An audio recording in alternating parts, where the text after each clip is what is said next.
Welcome back. 9:12 your time. The 2021 legislative session in Florida is now officially underway. Governor Ron DeSantis kicked things off with his annual State of the State address on Tuesday. He outlined his vision and priorities for our state, touching on a variety of topics, including coronavirus, schools, jobs, the budget, and the economy. Well, there is a lot to get done in the next couple of months. Laws will be changed, new ones added. The state budget will be looked over. And Ryan is joining us right now. He has the Florida Speaker of the House with him this morning, talking about those big issues. Gentlemen. Yeah, Amy, thanks. Speaker Sprowls, thanks for joining us today. Appreciate your time. Thanks for having me. So along with the record budget, the legislature is going to debate many bills that impact the lives of Floridians, everything from key issues like unemployment to individual rights. What will some of your top priorities be?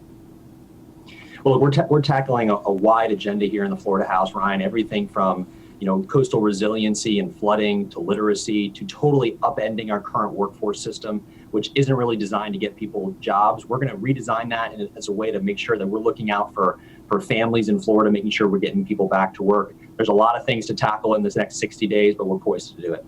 As you know, thousands of bills will come your way. Most of these are not going to become law. There's a committee system that drives a lot of that. What should residents know about that process that goes through the system?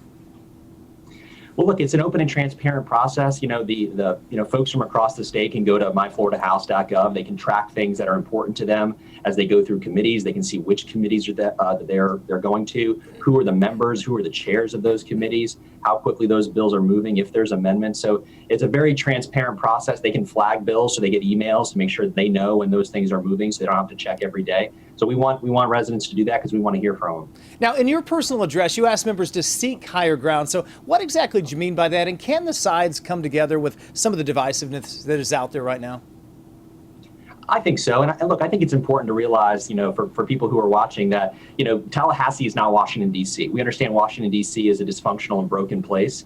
But every year that I have been here in the Florida House, we have gotten things done. The vast majority of the things that are going to pass off the House floor this year are going to be widely bipartisan. There are going to be occasional things that are going to be across party lines, but for the most part, things will be bipartisan, and people can get together and seek that common ground to get things done for Floridians. I think, resiliency and coastal flooding is a great example. We worked with Republicans and Democrats to come up with a bill that would make sense for Floridians to help, lower their homeowners insurance rates, protect our communities from flooding, and begin to harden our infrastructure for the years to come. Let's finish with this topic, unemployment and voting changes. Where do you see both of those going? Those have certainly been front and center throughout this year.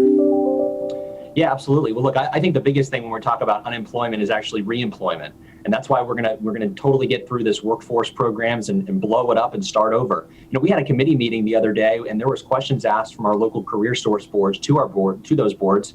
Do you know how many people you're serving? And they couldn't answer that. They could tell us how much their budget was, but not how many people were actually getting jobs. That's totally unacceptable.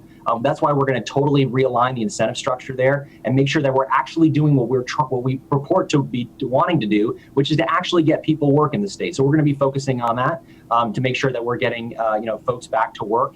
And then I think that's going to be the thing that's going to really drive our unemployment rate down, which is continuing to go down every single year. So that's going to be a top priority for us, in the weeks and months to come. Speaker Sprowls, always appreciate you having you on the program. Thanks so much for taking time today, and best of luck as you navigate the session this year. Thanks, Ryan.